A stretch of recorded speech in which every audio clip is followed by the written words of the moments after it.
Hello everyone and welcome back. This class is for fourth sem. মাঝখানে কয়েকটা দিন class of ছিল, সেটা কারণ হচ্ছে তোদের এক্সাম প্যাটার্ন নিয়ে কোনো সার্টেনিটি জায়গায় পৌঁছচ্ছিল না ইউনিভার্সিটি।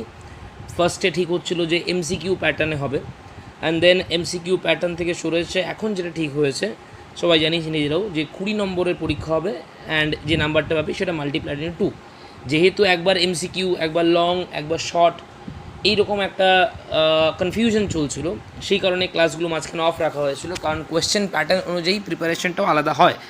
বাট এখন মোটামুটি যেহেতু এটাই ফাইনালাইজ হয়ে গেছে, সেহেতু আমরা আবার আমাদের ক্লাস স্টার্ট করছি।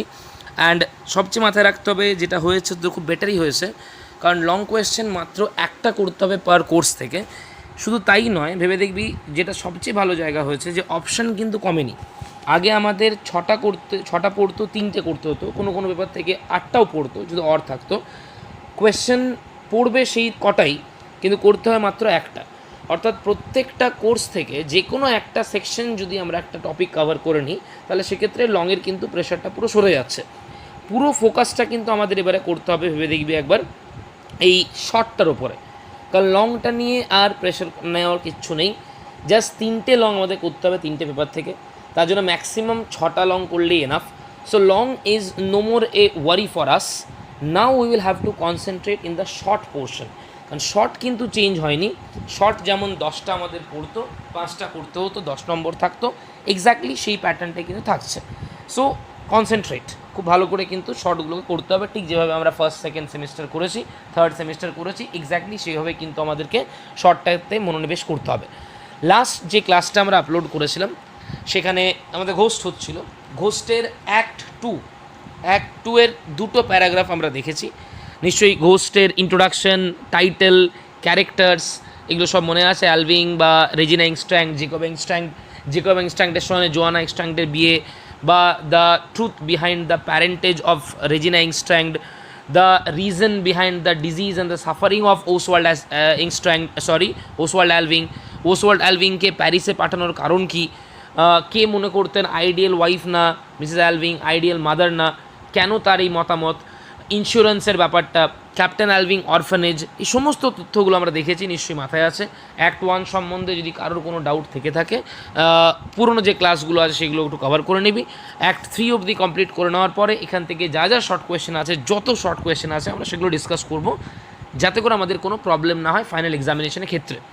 যাই হোক, নাও কামিং টু অ্যাক্ট 2 আমাদের 2টো প্যারাগ্রাফ হয়েছিল, এবং যেখানে আমরা দেখেছিলাম যে অ্যাক্ট 2 হচ্ছে কনভারসেশন বিটুইন মিসেস অ্যালভিং এবং প্যাস্টার ম্যান্ডার্স। এই কনভারসেশনই চলছিল, এবং যেখানে পুরো বিয়েটা জেকব ইংস্ট্র্যাঙ্ক আর জোয়ানা ইংস্ট্র্যাঙ্কের যে বিয়েটা, সেটা কিভাবে অ্যারেঞ্জ করেছিলেন মিসেস অ্যালভিং, কীভাবে সেটাকে ডাউরি দেওয়ার মাধ্যমে জেকব ইংস্ট্র্যাঙ্ককে প্রলুব্ধ করে সেই বিয়েটা সম্পন্ন করেছিলেন, everything was rather revealed to pastor Manders by Mrs অ্যালভিং।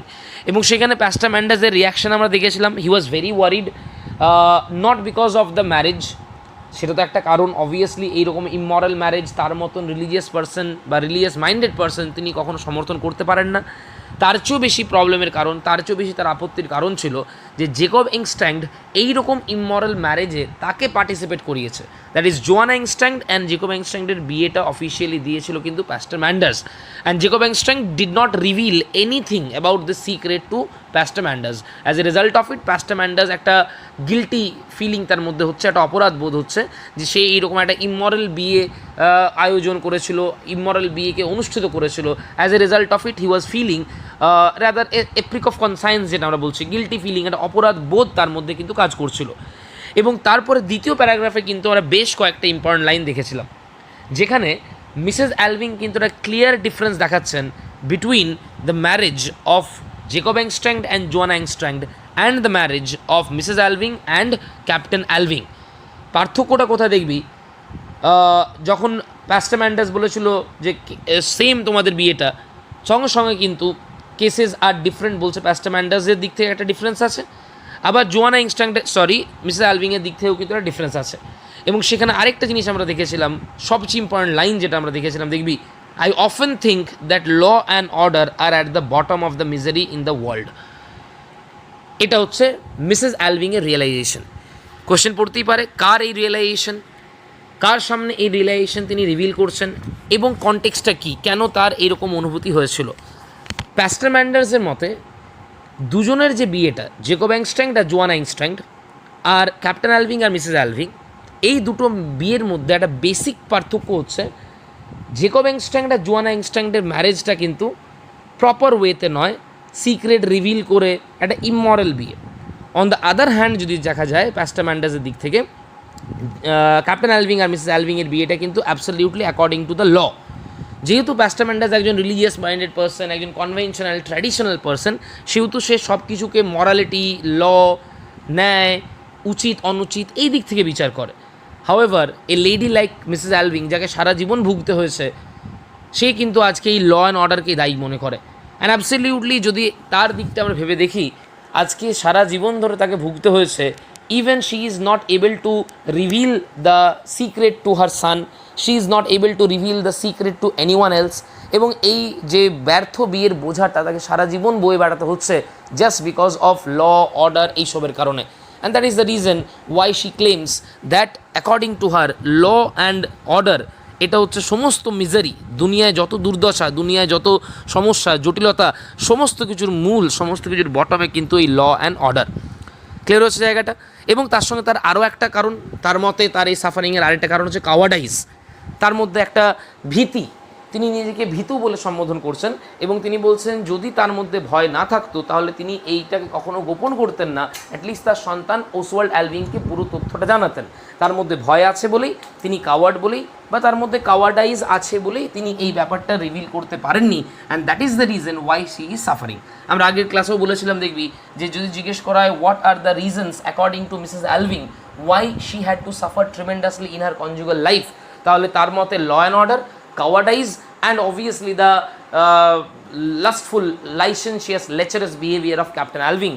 All these things are responsible for her pathetic condition, for her misery, for her critical condition and crisis in her life. Now let us come to the third paragraph.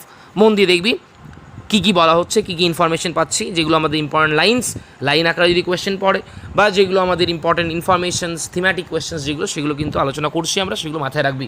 পরবর্তীকালে তো short কোয়েশ্চেনগুলো discuss করবোই, তখন আরও ভালো করে clear হয়ে যাবে। খুব ইম্পর্টেন্ট টপিক একটা শর্টের জন্য, ভেবে দেখবি এখান থেকে কিন্তু অনেক শর্ট আমরা পেয়ে যাব।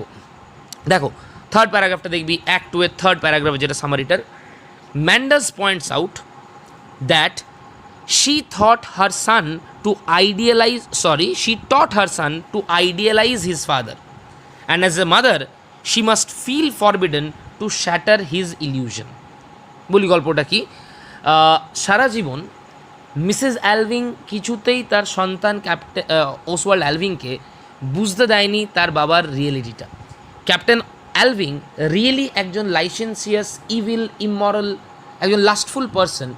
এই সত্যটা শুধুমাত্র বাইরের লোকের কাছ থেকে গোপন করেছেন মিসেস অ্যালভিং, তাই নয়, তার সন্তানের কাছেও গোপন করেছেন। কোনো দিনও তার সন্তানকে পর্যন্ত জানতে দেননি the real identity of his father, এবং সেই কারণেই যাতে জানতে না পারে তাকে প্যারিসে পাঠিয়ে দেওয়া, তাকে বাবার থেকে দূরে পাঠিয়ে দেওয়া, এবং যতদিন পর্যন্ত ক্যাপ্টেন অ্যালভিং জীবিত ছিলেন ততদিন কিন্তু তিনি সন্তানকে বাড়িতে ফিরিয়ে আনেননি, যাতে করে সন্তানের উপরে বাবার এই কোনো রকম ছায়া না পড়ে, বা বাবার যে রিয়েলিটি তার সম্বন্ধে সন্তানের যাতে কোনো ধারণা না থাকে। এবং সেই কারণে তিনি মিথ্যে, যখন চিঠির মাধ্যমে যোগাযোগ স্থাপন করতেন তার সন্তানের সঙ্গে, তখন তাকে মিথ্যে কথাও লিখতেন। তার বাবার যে তিনি একজন আইডিয়াল পারসন, একজন যথাযথ পারসন, একজন পারফেক্ট পারসন, একজন মরাল, একজন অ্যাবসলিউটলি নোবেল ম্যান, জেন্টলম্যান, সেই সমস্ত কথাও তিনি চিঠির মাধ্যমে কিন্তু মিথ্যে জানাতেন তার সন্তানকে। এবং সেইভাবেই তার বাবার মতাদর্শ অনুযায়ী, তার বাবার আইডিওলজি অনুযায়ী তার সন্তানকে তিনি তৈরি করেছেন। এবার প্রশ্নটা হচ্ছে, প্যাস্টার্স যে প্রশ্নটা করছে যে তুমি সারা জীবন তোমার সন্তানের কাছে তার বাবাকে একজন আইডিয়াল ফিগার হিসাবে রিপ্রেজেন্ট করে গেছো, এই ইলিউশন, এই ভ্রান্ত ধারণাটা তার মনের মধ্যে তৈরি করেছো। এরপরে how you will shatter that illusion. সারা জীবন যে তুমি শিখিয়েছো তোমার সন্তানকে বাবাকে আইডিয়ালাইজ করে চলতে, সেই কারণেই তোমার এইবারে অস্বস্তিটা বোধ হচ্ছে, এবং সেই কারণেই তুমি কিন্তু পারছো না তোমার সন্তানের সামনে বাবার সম্বন্ধে এই মিথ্যে ধারণাটা ভাঙতে। এই প্যাস্টার ম্যান্ডাস এই কথা বলার কারণটা কী ভেবে দেখ। একটু আগেই সেকেন্ড প্যারাগ্রাফের লাস্টের লাইনে একদম কি দেখলাম যে মিসেস অ্যালভিং বলছেন আমার এই কাওয়ার্ডাইজের কারণে আমি রিভিল করতে পারিনি রিয়েলিটিটা বা ট্রুথটা আমার সন্তানের সামনে। প্যাস্টার ম্যান্ডাস এখানে আপত্তি করছেন এবং আপত্তি করে বলছেন যে তুমি যেহেতু তোমার সন্তানকে বাবার মতাদর্শ অনুযায়ী তৈরি করেছো, বাবাকে একজন পারফেক্ট পার্সন, একজন মরাল পার্সন হিসেবে যেহেতু সন্তানের সামনে তুলে ধরেছো, সেহেতু এখন সেই কারণেই তুমি কিন্তু পারছো না এই ইলিউশনটা ব্রেক করতে তোমার সন্তানের, তোমার হাজব্যান্ডের রিয়েলিটিটা, এই কারণেই তোমার পক্ষে তোমার সন্তানকে এখন জানানো সম্ভবপর হচ্ছে না। এবার লাইনটা দেখ, ম্যান্ডাস পয়েন্টস আউট, ম্যান্ডাস উল্লেখ করছে, ম্যান্ডাস ইন্ডিকেট করছে দ্যাট শি অবভিয়াসলি মিসেস অ্যালভিং টট হার সান, তুমি তোমার সন্তানকে শিখিয়েছো টু আইডিয়ালাইজ হিজ ফাদার, বাবাকে আদর্শ করতে শিখিয়েছো, অ্যান্ড অ্যাজ এ মাদার, এবং যেহেতু সারা জীবন বাবাকে একজন আদর্শবান পুরুষ রূপে ছেলের সামনে তুলে ধরেছো এবং তার আদর্শে ছেলেকে চলতে শিখিয়েছো, সেই কারণে এই মুহূর্তে মা হিসাবে শি মাস্ট ফিল ফরবিডেন, এই কারণে তুমি নিজেকে যেন বাধাপ্রাপ্ত হচ্ছ, তোমার জটিলতা সৃষ্টি হচ্ছে to shatter his illusion, he is obviously captain Alving, সেই কারণে তোমার নিজের তৈরি করা ইলিউশনটা তুমি এখন ভাঙতে পারছো না। জেনারেলি দেখবি কী হয়, আমরা যদি কোনো মিথ্যেকে দীর্ঘদিন ধরে বলতে থাকি, কারোর মনের মধ্যে যদি মিথ্যে একটা ইমপ্রেশন তৈরি করি, পরবর্তীকালে সেই ইমপ্রেশনটা ভাঙা কিন্তু খুব জটিল হয়ে যায়। এবং প্যাস্টার অ্যান্ডার্সের মতে কাওয়ার্ডাইজ নয়, এইটাই হচ্ছে কারণ যে কারণে তুমি রিভিল করতে পারছো না the reality regarding captain Alving to your son Oswald Alving. দেখো নেক্সট লাইনে চলে এসো, and what about the truth as Miss Alving, যদি ইলিউশন ভাঙতে না পারি, কাওয়ার্ডাইজ দায়ী হয়, যে দায়ী হোক না কেন, যাই দায়ী হোক না কেন, সত্যটা কী হবে তাহলে? সত্যটাকে জানতে হবে। সঙ্গে সঙ্গে প্যাস্টার ম্যান্ডাস বলছে হোয়াট অ্যাবাউট হিজ আইডিয়ালস, যে আইডিয়ালসের ভুল ইলিউশন তুমি তৈরি করেছো সেটা কী হবে যদি সত্য বলতে যাও? কাউন্টার্স ম্যান্ডাস, কাউন্টার্স মানে সঙ্গে সঙ্গে তার কথাটার বিপক্ষে কথা বলছে। এবারে ভেবে দেখ, এখানে তোকে বুঝতে হবে এটি হচ্ছে ঘোষ টাইটেলের সার্থকতা, যদি বলি অ্যাপ্রোপ্রিয়েটনেস। যে সমস্যাটায় ভুগছে মিসেস অ্যালভিং বর্তমানে, যে weather two reveal the secret or not to reveal the secret, যদি রিভিল করি সিক্রেটটা তাহলে এতদিনের যে ইলিউশন সেটা ভেঙে যাবে, সন্তানের মনের মধ্যে একটা বিরূপ প্রতিক্রিয়া তৈরি হবে বাবাকে নিয়ে এবং মাকে নিয়েও, এবং যদি না রিভিল করি তাহলে ট্রুথ সেটা কোনোদিনও কিন্তু জানতে পারবে না ওসওয়াল্ড অ্যালভিং। যে কনফিউশনটা, যে ক্রিটিক্যাল সিচুয়েশনের মধ্যে দিয়ে মিসেস অ্যালভিং বর্তমানে পেরোচ্ছেন, সেই ক্রিটিক্যাল সিচুয়েশনটার জন্য দায়ী কে? Obviously captain Alving. So in spite of his death, captain Alving is present throughout the play, and each and every moment of Mrs. Alving is controlled, is regulated by the ghost of Captain Alving. দেখো দেখ, underlying Ibsen's basic equation that ideals equals lies, দুর্দান্ত ironical একটা comment. Henrique ইবসেনের মূল তত্ত্ব ছিল এটাই, যে ideology is equal to lie. এই যে মতাদর্শ বা বড় বড় আমরা কথা বলি আদর্শ নিয়ে, আইডিওলজি নিয়ে, আইডিয়ালস নিয়ে, নীতি, ন্যায়, মতাদর্শ, আদর্শ, হেনরিক ইবসেনের মতে মতাদর্শ ইকুয়াল টু মিথ্যে। কথাটা খুব অড লাগতে পারে, কিন্তু আইরনিক্যাল জায়গাটা বুঝবি। আজকে মতাদর্শ মানে কি? এই ধর ক্যাপ্টেন অ্যালভিং পরিবারের যে একটা সম্মান, একটা সম্ভ্রান্ত পরিবার, সেই সম্ভ্রান্ত পরিবারের যে মান সম্মানটা বজায় রাখার জন্য সারা জীবন ধরে, সারা মুহূর্ত জুড়ে সবাইকার কাছে মিথ্যে কথা বলে যেতে হচ্ছে কিনা বল আমাকে, মিসেস অ্যালভিংকে। আজকে ক্যাপ্টেন অ্যালভিংয়ের যে সম্মান, অ্যালভিং পরিবারের যে সম্মান, সন্তানের কাছে বাবার যে সম্মান, সন্তানের কাছে বাবার যে আদর্শ, প্রত্যেকটাকে রক্ষা করতে গিয়ে সারা জীবন ধরে মিসেস অ্যালভিংকে কিন্তু মিথ্যের সাহায্য নিতে হচ্ছে, মিথ্যের আশ্রয় নিতে হচ্ছে। এই জায়গাটাই পয়েন্ট আউট করতে চাইছেন হেনরিক ইবসেন, যে ideology is equal to lie. এখানে একটা কোয়েশ্চেন মাথায় রাখতে হবে, যে মিসেস অ্যালভিংয়ের মতে কেন সে তার সন্তানকে সত্যটা রিভিল করতে পারেনি? তার মতে তার কাওয়ার্ডাইজ দায়ী। উল্টো দিকে প্যাস্টার ম্যান্ডাসের মতে কাওয়ার্ডাইজটা দায়ী নয়, সে তার সন্তানের কাছে যে বাবার মিথ্যে একটা রূপ তৈরি করেছে, মিথ্যে একটা আদর্শবান পুরুষের যে রূপ তৈরি করেছে, এই ইলিউশনটা ভাঙা বর্তমানে তার পক্ষে সম্ভবপর হচ্ছে না। এই কারণেই সে সন্তানের সামনে সত্যটা রিভিল করতে পারছে না। এখান থেকেই একটাই কোয়েশ্চেন এই প্যারাগ্রাফ থেকে। না, come to the next paragraph. দেখো, Mrs Alving wishes to quickly find a post for Regina. Before Oswald gets her into travel. Miss Alving মনে আছে নিশ্চয়ই কনভারসেশনটা, যে কনভারসেশনটা রেজিনা ইংস্ট্র্যান্ড আর ওসওয়াল্ড অ্যালভিংয়ের মধ্যে হচ্ছিল, যেটা শুনতে পেয়েছিলেন মিসেস অ্যালভিং, এবং শোনার পর তিনি আতঙ্কগ্রস্ত, কারণ তিনি তো জানেন রিয়েলিটিটা যে এরা actually step brother and step sister, দুজনেরই বাবা হচ্ছেন captain Alving. The secret was not known to Regina Engstrand and Oswald Alving, obviously as a result of it they were rather falling into a relationship. কিন্তু এই ব্যাপারটাই সত্যটা তো পুরোপুরি জানা আছে মিসেস অ্যালভিংয়ের। As a result of it Mrs Alving অত্যন্ত তৎপর যে রেজিনা ইংস্ট্র্যান্ড আর ওসওয়াল্ড অ্যালভিংয়ের ব্যাপারটা আরও বেশি কমপ্লিকেটেড ক্রিটিক্যাল হয়ে যাওয়ার আগেই রেজিনা ইংস্ট্র্যান্ডের কোনো একটা ব্যবস্থা করতে হবে। Just as she managed the wedding of Joanna Engstrand and Jacob Engstrand, in the same manner now she is concerned about the future of Regina Engstrand. একটা জিনিস ভেবে দেখ, সারা জীবন ধরে এটি মহিলা শুধুমাত্র সত্যকে ধামাচাপা দেওয়া, সম্মান রক্ষা করার জন্য ব্যবস্থা করা, সারা জীবন এই কনফিউশনে তার কেটে গেল, এই মিজারি নিয়ে কিন্তু তার জীবনটা কেটে গেল।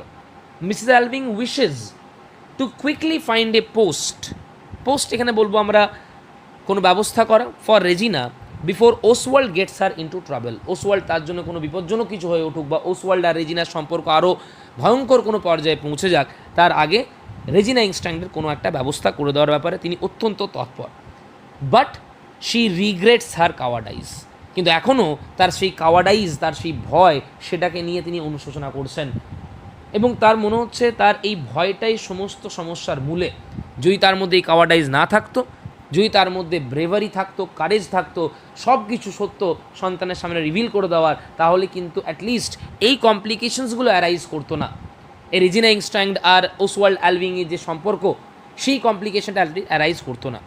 To encourage further deceit she should rather encourage further deceit, she should rather encourage the marriage or any other arrangement, she tells the pastorকে জানাচ্ছে যাতে করে আর কোনো রকমের কোনো প্রতারণা বা কোনো সমস্যা তৈরি না হয়, সেই কারণে কোনো রকমের ম্যারেজ বা অন্য কোনো অ্যারেঞ্জমেন্ট কিন্তু রেজিনার ম্যানেজ করতে হবে। দেখো, হি ইজ শকড, প্যাস্টার ম্যানেজ শুনে চমকে যাচ্ছে, that she can suggest A relationship based on incest. তুমি এইভাবে কী করে একটা ইমমরাল রিলেশনশিপকে সমর্থন করতে পারো, এটা কীভাবে মদত দিতে পারো? দেখে যাবি, জায়গাটা খুব একটা ইম্পর্ট্যান্ট নয়। As to her so called cowardice, he denies that there is any better way to tell Oswald of his father. যে কাওয়ার্ডাইজের কথা বাদ দাও, এই মুহূর্তে ওসওয়াল্ড অ্যালভিংকে সত্য কথা বলা ছাড়া অন্য কোনো অপশন নেই। He needs to know the truth. By being a coward, Miss Alving explains, she succumbs to ghost. এই ভয়ের কারণে সারাক্ষণ যেন আমি চোখের সামনে ভূত দেখি। এরপরে দেখবি একটা ডাইরেক্ট টেক্সচুয়াল একটা প্যারাগ্রাফ আছে, খুব মন দিয়ে প্যারাগ্রাফটা দেখবি। ঘোস্টের টাইটেলটা আরও বেশি এখানে কেন গুরুত্বপূর্ণ সেটা বোঝা যাবে। ডাইরেক্ট স্পিচ, টেক্সট থেকে নেওয়া, মিসেস অ্যালভিংয়ের বক্তব্য। I am frightened and timid because I am obsessed by the presence of ghosts that I never can get rid of. আমি এত আতঙ্কগ্রস্ত, এত ভয়ভীত, এত টিমিড এই কারণে, কারণ আমি obsessed by the presence of ghost. মানে সারাক্ষণ যেন আমি আমার চোখের সামনে ঘোস্টের উপস্থিতি দেখছি। অবসেশন বুঝি নিশ্চয়ই আমরা, পাগলামো। এই ঘোস্টের একটা পাগলামো আমার মনকে যেন গ্রাস করেছে, that I never can get rid of. কোনো মতেই যেন এই ঘোস্টদের হাত থেকে মুক্তি পাচ্ছি না। কিসের ঘোস্ট, কোনগুলো এখানে ঘোস্ট বলছেন, পুরো ফ্রেজটা দেখ, পুরো প্যারাগ্রাফটা দেখ, বুঝতে পারবি। When I heard Regina and Oswald in there, it was just like seeing ghosts before my eyes. এটা আগেও দেখেছি আমরা, যখন রেজিনা ইংস্ট্র্যান্ড আর ক্যাপ্টেন ওসওয়াল্ড অ্যালভিংয়ের কথোপকথন আমি শুনছিলাম, যেন মনে হলো আমি তাদের কথা শুনছি না, যেন সেমেট্রি থেকে, কবর থেকে যেন উঠে এসছে জোয়ানা ইংস্ট্র্যান্ড এবং ক্যাপ্টেন অ্যালভিং, তাদের কথোপকথন যেন শুনছি।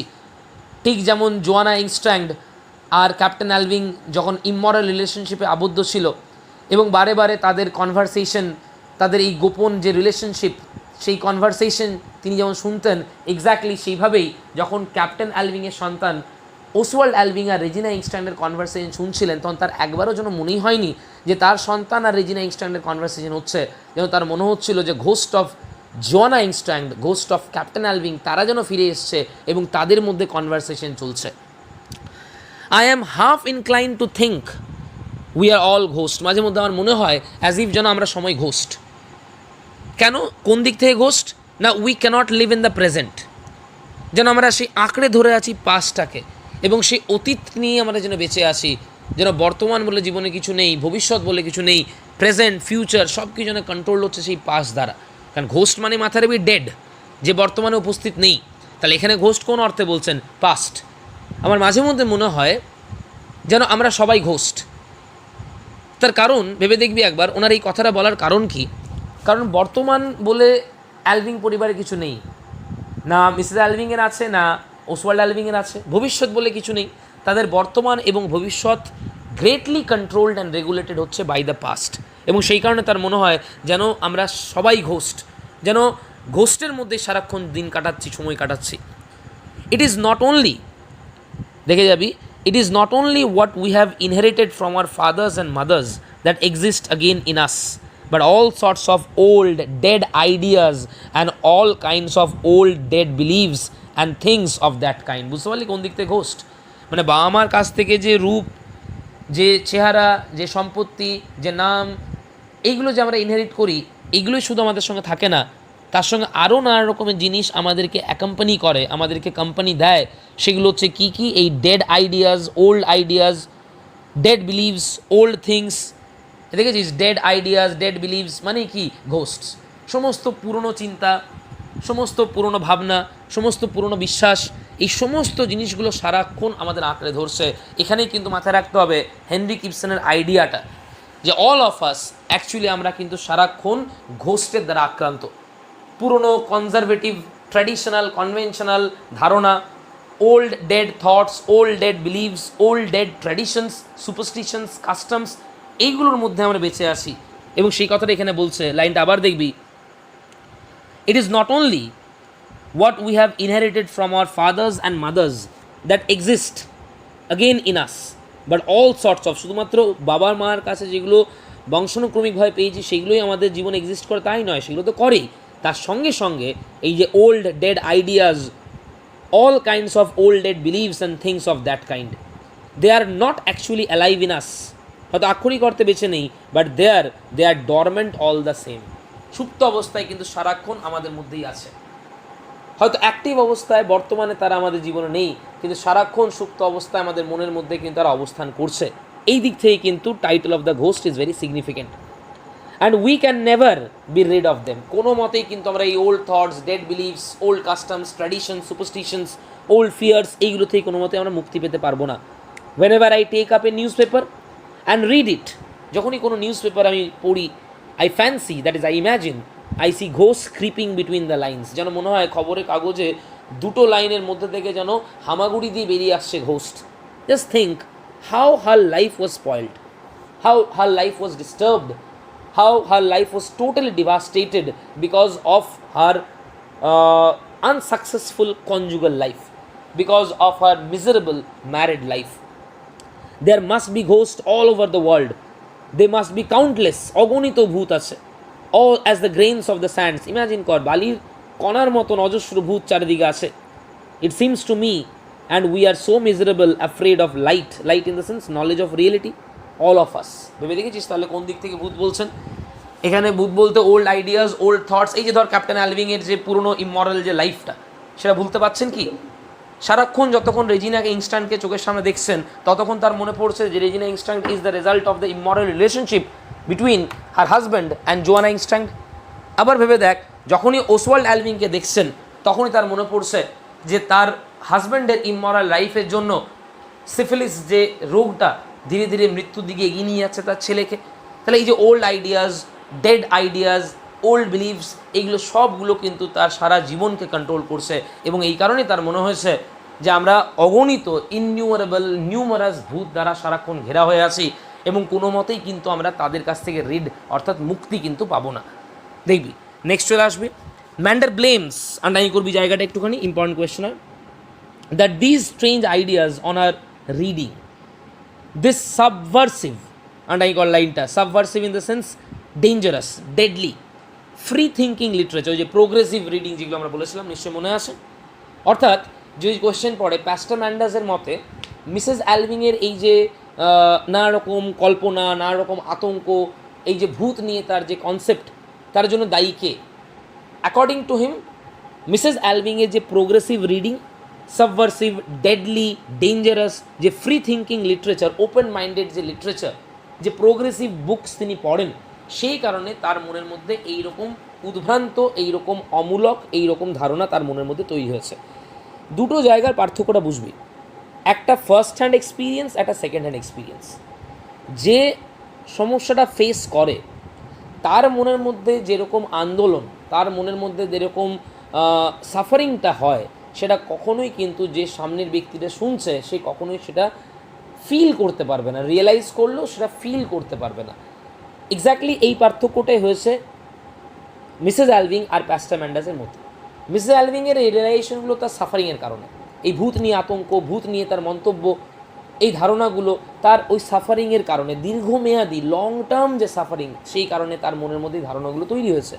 On the other hand, pastor Manders একটুখানি কনভেনশনাল, কনজারভেটিভ, ট্র্যাডিশনাল একজন ব্যক্তি, একজন রিলিজিয়াস মাইন্ডেড পার্সন, এবং সেই কারণে তার মতে এই পুরো ধারণাগুলো উল্টোপাল্টা ধারণা, এবং এই উল্টোপাল্টা ধারণার তার মনের মধ্যে জন্ম নিয়েছে, তার কারণ প্যাস্টার ম্যান্ডাসের মতে সেটা হচ্ছে progressive reading, subversive free thinking literature. আন্ডাই করে ওই জায়গাটা। But she says her ideas come from suffering, what Manders himself praised as right and just, what my whole soul revolted against as it would against something abominable. You think it was wrong for me to entreat you as a wife to return to your lawful husband when you came to me half distressed and crying. লাইনটা দেখবি, you think, that is এই বক্তব্যটা বলছে direct speech, আবার text থেকে নেওয়া, pastor ম্যান্ডাসের বক্তব্য, প্যাস্টার ম্যান্ডাসের line, you think it was wrong for me, মানে তোমার মতে, প্যাস্টার ম্যান্ডাস বলছে মিস অ্যালভিংকে, তোমার মতে আমি ভুল করেছিলাম, তাই তো, to entreat you as a wife, to return you to your lawful husband, তোমাকে যে তোমার হাজব্যান্ডের কাছে পাঠিয়ে দিয়েছিলাম, মনে আছে নিশ্চয়ই, বিয়ের 1 বছর পরে। অ্যাকচুয়ালি প্যাস্টার ম্যান্ডাস আর মিসেস অ্যালভিংয়ের মধ্যে একটা রিলেশনশিপ ছিল বিফোর দ্য ম্যারেজ, এবং সেই কারণে বিয়ের পরে যখন 1 বছর এই অমানবিক যন্ত্রণা ফেস করতে হয়েছিল মিস অ্যালভিংকে, তখন তিনি কিন্তু তার সংসার ছেড়ে দিয়ে তিনি প্যাস্টার ম্যান্ডাসের কাছে গিয়েছিলেন। এবং প্যাস্টার ম্যান্ডাস যেহেতু একজন রিলিজিয়াস মাইন্ডেড পার্সন, একজন মরাল পার্সন, তিনি কোনো রকম ইমরাল অ্যাক্টে জড়াতে চাননি, এবং তিনি কিন্তু কনভিন্স করে মিস অ্যালভিংকে আবার ক্যাপ্টেন অ্যালভিংয়ের কাছে পাঠিয়ে দিয়েছিলেন। এবং সেই পুরনো কথাটাই আবার উঠছে, আবার দেখ সেই পুরনো আইডিয়া, সেই পুরনো, সেই পাস্ট, সেই অতীত, গোটা নাটকটাই দেখ। বর্তমানে কিন্তু নাটক এগোচ্ছে না, বর্তমানে যেটুকু ঘটনা আমরা ঘটতে দেখছি সেটাও কিন্তু পাস্ট কন্ট্রোল করছে, সেটাও কিন্তু পাস্ট রিলেটেড, সেটা কিন্তু অ্যাবাউট দ্য পাস্ট। এবারে তুই ভেবে দেখ ঘোস্ট টাইটেলটা কতটা সিগনিফিক্যান্ট। তাহলে লাইনটা দেখ এবারে, you think, that is according to you, pastor Manders বলছে, it was wrong for me to entreat you, that is to request you as a wife to return to your lawful husband. তুমি যেহেতু অন্য কারোর wife, তোমাকে তোমার স্বীকৃত যে হাজব্যান্ডের কাছে ফেরত পাঠিয়ে দিয়েছিলাম, এটা আমি ভুল করেছিলাম। when you came to me half distressed and crying, যখন তুমি কাঁদতে কাঁদতে, নার্ভাস অবস্থায়, ডিস্ট্রেসড অবস্থায়, ফ্রাস্ট্রেট অবস্থায় আমার কাছে এসেছিলে, আমি তোমাকে তোমার লফুল হাজব্যান্ডের কাছে পাঠিয়ে দিয়েছিলাম, সেটা আমি ভুল করেছিলাম, তাই তো তোমার মতে। Here I am, take me, এই লাইনটা ভালো করে আন্ডারলাইন করবি, here I am, take me, এই লাইনটা আটার করেছিল মিসেস অ্যালভিং, এখন নয়। সেই বিয়ের 1 বছর পরে যখন সে প্যাস্টার ম্যান্ডাসের কাছে চলে গিয়েছিল, এই অমানবিক কনজুগাল লাইফের যে অত্যাচার সেটা সহ্য করতে না পারার ফলে, তখন সে গিয়ে এই লাইনটা আটার করেছিল, here I am, take me. যদি জিজ্ঞেস করে এই লাইনটা নিয়ে পড়ে, who said this to man when Mrs Alving utter this line, এখন কিন্তু আটার করছে না। In course of our conversation along with pastor Manders, when she return to pastor Manders 1 year after her marriage. Her marriage was a miserable marriage. Her conjugal life was a tortuous life.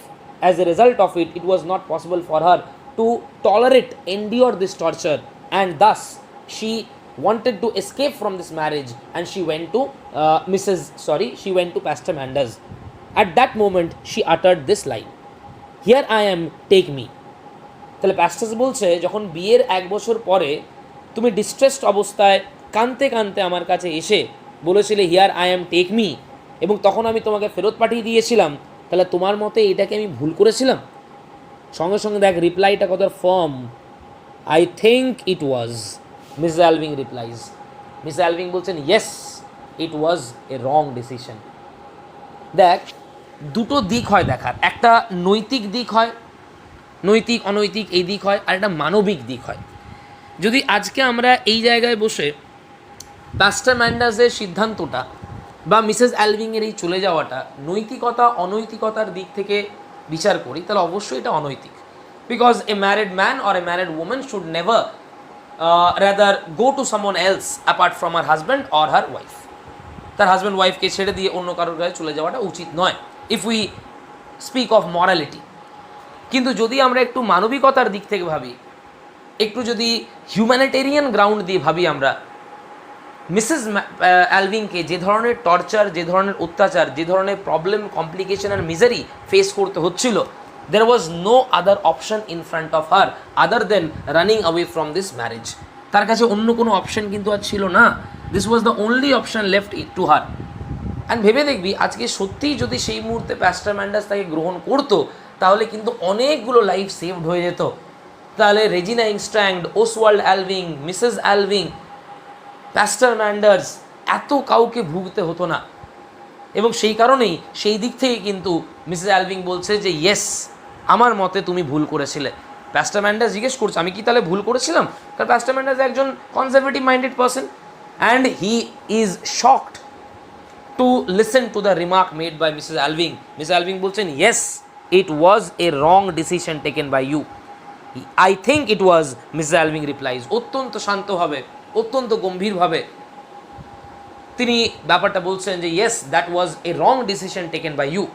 সেদিন যদি তুমি আমাকে ফেরত না পাঠাতে, তাহলে আজকে কিন্তু এই যে ঘোস্ট, এই যে অতীত আমাকে তাড়া করে বেড়াচ্ছে, এই যে ঘোস্টের দ্বারা আমি আক্রান্ত, আমার সারাটা জীবন মিজারেবল, সব কিছুর মধ্যে ঘোস্ট দেখছি, নিজেদেরকেও ঘোস্ট বলে মনে হচ্ছে মাঝে মধ্যে, প্রেজেন্ট বলে যেন লাইফে কিছু নেই, ফিউচার বলে লাইফে কিছু নেই, পাস্ট যেন একমাত্র সত্য লাইফে। এই সমস্ত কিছুর কারণ কিন্তু তোমার সেই দিন আমাকে ফিরিয়ে দেওয়াটা। যদি সেদিন তুমি ফিরিয়ে না দিতে, তাহলে কিন্তু এই সমস্যাগুলো হতো না। And that is the reason why Miss Alving claims that it was a wrong decision taken by you. এই প্যারাগ্রাফটা খুব মন দিয়ে দেখবি, কিন্তু এখানে কিন্তু আমাদের দুটো তিনটে কোয়েশ্চেন চলে আসবে। ফার্স্ট কোয়েশ্চেন, মিসেস ম্যান্ডাসের এই ঘোষ নিয়ে যে ধারণা, সেই ধারণার কারণ অ্যাকর্ডিং টু প্যাস্টার ম্যান্ডাস কি না, তার এই deadly, dangerous, free literature, progressive reading, এটা হচ্ছে তার মতে দায়ী। এটা একটা question. Second question, here I am, take me, কে বলছে, কাকে বলছে, কখন বলছে, কোন পরিপ্রেক্ষিতে বলছে, কনটেক্সটটা, এই একটা লাইন। And third line, what was the wrong decision of pastor Manders, according to whom it was a wrong decision, and what was the effect of the wrong decision. কোনটা রং ডিসিশন প্যাস্টার ম্যান্ডাসের, কেন সেটা রং ডিসিশন, এবং তার ফলাফলটা কি ভোগ করতে হয়েছে মিসেস অ্যালভিংকে। ক্লিয়ার হচ্ছে প্যারাগ্রাফটা? Let us come to the next. Manders then declares that he can no longer allow a young girl to remain in Mrs. Alving's house.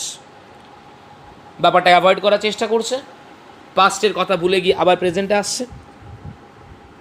যেহেতু সেই অঞ্চলের রিলিজিয়াস মাইন্ডেড পার্সন বা সেই অঞ্চলের দায়িত্বে ছিল প্যাস্টার ম্যান্ডাস, সে বলছে যে আমি কোনো মতেই রেজিনা ইংস্ট্যান্টকে এই বাড়িতে আর থাকতে অ্যালাউ করতে পারি না। যেহেতু পুরো ব্যাপারটা আমার কাছে রিভিল্ড হলো, ওসওয়াল্ড অ্যালভিং, রেজিনা ইংস্ট্যান্ডের যে ক্লোজনেস, সেটা আমি পর্যবেক্ষণ করলাম, তাদের যে রিলেশনশিপ স্ট্যাটাস, তারা যে একই বাবার সন্তান, সেই সিক্রেটটা আমি জানলাম। তারপরে as a religious minded person, as the clergyman of this area, I will not allow Regina Engstrand to stay in this house anymore. দেখবি লাইনটা, Manders then declares that he can no longer allow a young girl to remain in Mrs Alving's house, and Regina must go home to her father's care, এবং রেজিনাকে তার বাবার কাছে ফেরত যেতে হবে। এখানেও মাথায় রাখবি, জেকব ইংস্ট্যান্ডের যে সিম্যান্স হোম খোলার যে প্ল্যান, তার অরিজিনাল উদ্দেশ্য কী ছিল, কেন সে মেয়েকে নিয়ে যেতে চাইছে, সেই সত্যগুলো, সেই তথ্যগুলো তো আর জানা নেই প্যাস্টার ম্যান্ডাসের। তার জানা আছে যে প্যাস্টার ম্যান্ডাস জানে যে Jacob Engstrand is a old person, he is a weak person, he is a drunkard, and as a result of it, এবং একাকী জীবনযাপন করে। So he needs the help of his daughter. তার এই বুড়ো বয়সে, তার এই শেষ জীবনে তার ডটারের হেল্প তার প্রয়োজন, এবং তার ডটার তাকে কোম্পানি দেওয়া উচিত, এটা তার জানা আছে। এই কারণে সে জোর দিচ্ছে যে তার মেয়েকে তার কাছে ফেরত পাঠিয়ে দেওয়া উচিত। আর তার থেকেও বড় কথা হচ্ছে, যেহেতু এই রিলেশনশিপের কথাটা জানা গেল, যেহেতু রেজিনা ইংস্ট্যান্ড আর জেকব ইংস্ট্যান্ডের অরিজিনাল যে রিলেশনশিপ, ফাদার তাদের একই, তারা স্টেপ সিস্টার স্টেপ ব্রাদার, সেহেতু কোনো মতেই কিন্তু প্যাস্টার ম্যান্ডাস আর অ্যালাউ করবে না রেজিনা ইংস্টনকে অ্যালভিংদের বাড়িতে থাকতে। লাইনটা আবার দেখবি, Manders then declares that he can no longer allow a young girl to remain in the Mrs. Alving's house and Regina must go home to her father's care. এখানে একটা কোয়েশ্চেন হয় যে why Pastor Manders was absolutely rigid, কেন এত দৃঢ় প্রতিজ্ঞ ছিল, এত farm resolution কেন ছিল রেজিনা ইংস্টনকে তার বাবা জেকব ইংস্টনের কাছে পাঠিয়ে দিতে? তার দু তিনটে রিজন আছে। দ্য ফার্স্ট রিজন, যেটা মিসেস অ্যালভিং সিক্রেটটা রিভিল করার আগেও সে চেয়েছিল রেজিনা ইংস্টন চলে যাক, সেই রিজনটা হচ্ছে Jacob Engstrand was an old man, he was a weak, desolate, lonely person and he was a drunkard, and as a result of it he needed the help, he needed the company of his daughter at his last during his last stage of life. এটা প্রথম reason, যে কারণে রেজিনা ইংস্টনকে তার বাবার কাছে ফেরত পাঠাতে দৃঢ় প্রতিজ্ঞ প্যাস্টার ম্যান্ডাস। দ্বিতীয় কারণ আরও বেশি রেজলিউট, আরও বেশি রিজিড, আরও বেশি জেদি, এই কারণে কারণ যখন জানতে পারলো যে অ্যাকচুয়ালি রেজিনা অ্যান্ড ওসওয়াল্ড অ্যালভিং তাদের বাবা যেহেতু একজনই, তাদের মধ্যে যেহেতু ব্রাদার অ্যান্ড সিস্টার রিলেশনশিপ আছে, সেহেতু তাদের মধ্যে কোনো রকম কোনো ইমমরাল রিলেশনশিপ তার মতন রিলিজিয়াস মাইন্ডেড পার্সনের পক্ষে মেনে নেওয়া সম্ভবপর নয়। এবং তিনি আতঙ্কিত, তিনি ভয়গ্রস্ত যে যদি রেজিনা ইংস্টন অ্যালভিংদের পরিবারে থাকে তাহলে কিন্তু এই ইমমরাল রিলেশনশিপ আরও ফার্দার ডেভেলপ করবে, যাতে করে এইরকম কোনো অনৈতিক ঘটনা না ঘটে, এইরকম কোনো যেহেতু ঘটনা যাতে ঘটতে না পারে, সেই কারণে Pastor Manders was very much rigid, was very much determined to send Regina Ingstang to her father Jacob Ingstang. বুঝে গেছে? এই অবধি দেখবো আজকের ক্লাসে আমরা। ইম্পর্টেন্ট কোয়েশ্চেন্সগুলো ভাববি। এই প্যারাগ্রাফ থেকে, যেমন এই ছোট্ট দু লাইনের প্যারাগ্রাফ থেকে আমরা এই কোয়েশ্চেনটা পেলাম যে কেন রেজিনা ইংস্টনকে জেকব ইংস্টনের কাছে ফেরত পাঠাতে বদ্ধপরিকর প্যাস্টার ম্যান্ডাস, 1 নম্বর কোয়েশ্চেন। 2 নম্বর কোয়েশ্চেন, এই ভূত নিয়ে যে মতামত বা ভূত নিয়ে যে ধারণা বা অতীত নিয়ে যে আতঙ্ক মিসেস ম্যান্ডাসের, তার এই মিসেস ম্যান্ডাসের নয়, মিসেস অ্যালভিংয়ের, সেটা প্যাস্টার ম্যান্ডাসের মতে কী দায়ী, কে দায়ী? Subversive, deadly, dangerous, progressive, free minded literature. 2 number question. 3 number question দেখলাম here I am take me, এটা দেখেছি। এবং 4 নম্বর কোয়েশ্চেন আমরা দেখলাম যে মিসেস অ্যালভিংকে ফেরত পাঠিয়ে দেওয়াটা কেন ভুল সিদ্ধান্ত, কার মতে সেটা ভুল সিদ্ধান্ত। 4 নম্বর কোয়েশ্চেন এখানে। 5 নম্বর কোয়েশ্চেন যদি আমরা দেখবি সেটা আগের পাতায় যেখানে আমরা দেখলাম, সেটা পেয়েছি ওখানে যে একদম ফার্স্ট প্যারাগ্রাফ দেখলাম ম্যান্ডাস পয়েন্টস আউট দ্যাট ওই যে কেন ম্যান্ডাসের মতে কেন মিসেস অ্যালভিং ক্যাপ্টেন ওসওয়াল্ডের আসল সত্যটা রিভিল করতে পারছে না ওসওয়াল্ড অ্যালভিংয়ের সামনে। মিসেস অ্যালভিংয়ের মতে তার কাওয়ার্ডাইজ দায়ী, কিন্তু প্যাস্টার ম্যান্ডাসের মতে দায়ী তার কাওয়ার্ডাইজ নয়, সে যে একটা মিথ্যে ছবি তৈরি করেছে তার হাজব্যান্ডের, একটা ইলিউশন তৈরি করেছে তার হাজব্যান্ডের, একটা মরাল পিকচার তৈরি করে তার ছেলের সামনে, সেই ইলিউশনটা তার পক্ষে এখন ভাঙা সম্ভবপর হচ্ছে না। And as a result of ইট, সেই কারণে সে তার সন্তানকে পুরো সিক্রেটটা রিভিল করতে পারছে না। ক্লিয়ার হচ্ছে? এবং তার সঙ্গে আরও দেখলাম আমরা যে রেজিনা ইংস্ট্যান্ডারও কোনো একটা ব্যবস্থা করতে তৎপর, এক্স্যাক্টলি ঠিক যেভাবে জোয়ানা ইংস্ট্যান্ডার জেকব ইংস্ট্যান্ডের বিয়েটা সম্পাদন করেছিলেন, সম্ভবপর করেছিলেন মিসেস অ্যালভিং, এক্স্যাক্টলি সেরকমই অ্যারেঞ্জমেন্ট করতে চাইছেন রেজিনা ইংস্ট্যান্ডারও। ক্লিয়ার হচ্ছে জায়গাটা? In our next class, that is in our tomorrow's class, আমরা কমপ্লিট করবো এইটা অ্যাক্ট 2টা, এবং অ্যাক্ট 1 অ্যাক্ট 2 থেকে দেখে রাখবি একবার অ্যাক্ট 1টাও পুরোটা, এবং অ্যাক্ট 2টাও ভালো করে শুনবি। অ্যাক্ট 1 অ্যাক্ট 2 থেকে কী কী কোয়েশ্চেন আর পেয়েছি, যাবতীয় যা যা কোয়েশ্চেন আছে আমরা সেটা কালকে একবার রিভাইজ করে নেবো, যাতে করে এই জায়গাতে কোনো প্রবলেম না থাকে, যেহেতু মাঝখানে অনেকগুলো ক্লাস ব্লক ছিল, সেহেতু ভালো করে দেখে নিবি একটু।